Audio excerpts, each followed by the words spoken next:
Kalunos-lunos ang sinapit ng isang 82 anyos na lola sa Bantay, Ilocos Sur matapos masawi sa kanilang nasusunog na bahay. Nakatutok Ivy Hernando.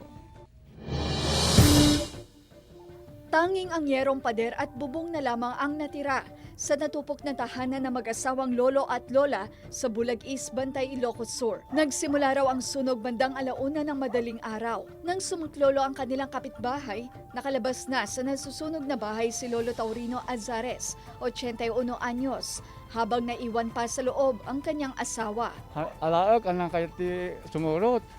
Kulay ka nga ni bakit ko tatawnig ko na nalata.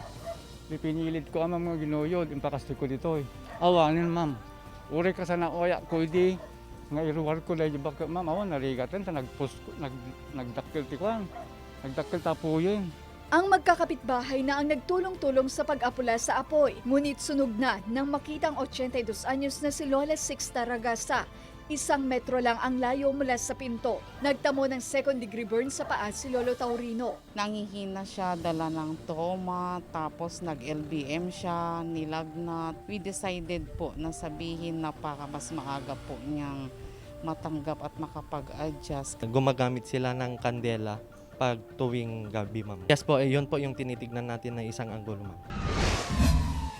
Tinupok ng apoy ang 3 establishmento sa Bangged Abra, kabilang ang aluminum shop, paggawaan ng lapida at isang tahanan. Walang naisalbang gamit mula sa aluminum shop na pinaniniwala ang pinagmulan ng sunog. Natupok din ang tricycle na nasa loob ng aluminum shop. Ayon sa mga may-ari ng mga pwestong nasunog, nangungupahan lamang sila at walang natutulog doon tuwing gabi. Aabot sa mahigit 1 milyong piso ang halaga ng mga nasunog. Patuloy ang investigasyon ng BFP sa insidente. Ivy Hernando, Balitang Amyanan.